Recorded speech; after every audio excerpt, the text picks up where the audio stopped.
Hello, അസ്സലാമു അലൈക്കും. Welcome back. ഇന്ന് വർക്കുള്ളൊരു ദിവസമായിരുന്നു. അപ്പോൾ ഇതാ എൻ്റെ ജോലികളൊക്കെ കഴിഞ്ഞ് ലഞ്ച് കഴിച്ചതിന് ശേഷമാണ് ഞാൻ ഇതിനായിട്ട് ഇരിക്കുന്നത്. അത് തലേന്ന് കിട്ടിയിട്ടുണ്ടായിരുന്ന ഒരു വർക്കായിരുന്നു.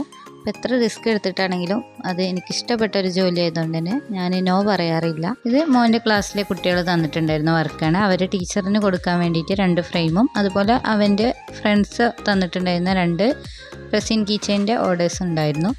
ഞാൻ ഈ ക്രാഫ്റ്റ് വർക്ക് ചെയ്ത് തുടങ്ങിയിട്ട് ഏകദേശം 1 വർഷം കഴിഞ്ഞിട്ടുണ്ട്. എൻ്റെ കുറേ കാലത്തൊരു ആഗ്രഹമായിരുന്നു കേട്ടോ, എന്തെങ്കിലും വീട്ടിലിരുന്ന് വർക്ക് ചെയ്യണം, എന്നിട്ട് സ്വന്തമായിട്ട് ഏൺ ചെയ്യണമെന്ന്.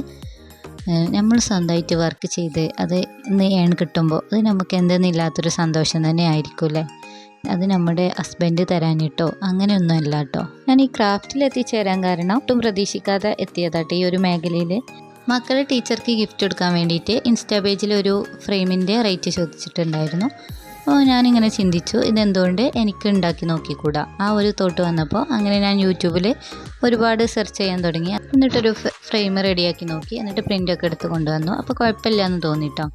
അങ്ങനെ ഇത് വീട്ടിലെ സിസ്റ്ററിനെ കൂടെ കാണിച്ചപ്പോൾ അവളാണ് കേട്ടോ പറഞ്ഞത്, എനിക്ക് ഇൻസ്റ്റാഗ്രാമിൽ ഒരു പേജ് തുടങ്ങിയിട്ട് ഇതൊരു ബിസിനസ്സാക്കി മാറ്റി നോക്കുന്നു. അങ്ങനെ അവളുടെ സഹായത്തോടെ ഒരു ഇൻസ്റ്റയിലൊരു പേജൊക്കെ തുടങ്ങി. അങ്ങനെ അതിൽ ഫോട്ടോസും വീഡിയോസൊക്കെ ഷെയർ ചെയ്തു. പിന്നെ വീട്ടിലുള്ള ബോക്സൊക്കെ വെച്ചിട്ട് ഹാമ്പറൊക്കെ സെറ്റാക്കിയിട്ട് അതിൻ്റെ ഫോട്ടോസും വീഡിയോസൊക്കെ ഇൻസ്റ്റയിലിട്ടു. അതുപോലെ വീട്ടിലെ കുട്ടികൾക്കൊക്കെ അവരെ ബർത്ത്ഡേക്ക് വരുമ്പോൾ ഞാൻ ചെറിയ ഗിഫ്റ്റുകളൊക്കെ കൊടുക്കും.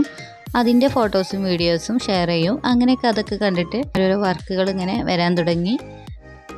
ഇനി അഥവാ എനിക്ക് എന്തെങ്കിലും കാരണം കൊണ്ട് എന്തെങ്കിലും വർക്ക് ചെയ്ത് കൊടുക്കാനുള്ള സമയമൊക്കെ ഇല്ലെങ്കിൽ ഞാൻ എഡിറ്റൊക്കെ ചെയ്തിട്ട് സിസ്റ്ററിനെ ഏൽപ്പിച്ചാൽ അവളും അത് ഭംഗിയായിട്ട് ചെയ്തോളും. പിന്നെ ഇത് കൊറിയർ അയക്കുക, അങ്ങനത്തെ ഒരുപാട് സംഭവങ്ങളുണ്ട്. അതൊക്കെ അതിൽക്കാലം സപ്പോർട്ടും കൂടി ഉള്ളതുകൊണ്ടാണ് ഇതിങ്ങനെ നടന്നു പോകുന്നത്. നമ്മളിൽ എല്ലാവർക്കും ഓരോ കഴിവുകളുണ്ടാവും. ആ കഴിവുകൾ കണ്ടെത്തി പുറത്തേക്ക് കൊണ്ടുവരിക. ഇനി എല്ലാം പെർഫെക്ഷൻ ആയിട്ട് നമ്മൾ ചെയ്യുമെന്ന് ഇരുന്നാൽ നമ്മൾ അങ്ങനെ ഇരിക്കേ ഉള്ളൂ കേട്ടോ. എനിക്കൊന്നും ഇത് ചെയ്യുമ്പോൾ ആദ്യം വലിയ ഐഡിയാസ് ഒന്നും ഇല്ലായിരുന്നു. പിന്നെ ഓരോ വർക്ക് ചെയ്യുമ്പോഴും പുതിയ പുതിയ ഐഡിയാസൊക്കെ കിട്ടിയിട്ടുണ്ടായിരുന്നു. ഇനി എന്തെങ്കിലും ഡൗട്ട് ഉണ്ടെങ്കിൽ എൻ്റെ കസിൻ ഉണ്ട് ക്രാഫ്റ്റ് വർക്ക് ചെയ്യുന്ന, അവളോട് ചോദിക്കും. അവളും എന്നെ നന്നായിട്ട് ഹെൽപ്പ് ചെയ്യാറുണ്ട്. നിങ്ങളുടെ പാഷൻ എന്താണോ, നിങ്ങളുടെ ആഗ്രഹം എന്താണോ, അതിനു വേണ്ടി നന്നായിട്ട് ഹാർഡ് വർക്ക് ചെയ്യാം. മാക്സിമം എഫേർട്ട് ഇടുക. എന്നാൽ നമുക്ക് എന്തായാലും എല്ലാവർക്കും വിജയം ഉറപ്പാണ്. എൻ്റെ ഇൻസ്റ്റാ പേജിൻ്റെ നെയിം എസ് ആർട്ടിസ്ട്രി എന്നാണ്. അതുപോലെ ഞാൻ ചെയ്ത കുറച്ച് വർക്കുകളൊക്കെ ഈ വീഡിയോൻ്റെ അവസാനത്തിൽ കൊടുത്തിട്ടുണ്ട്.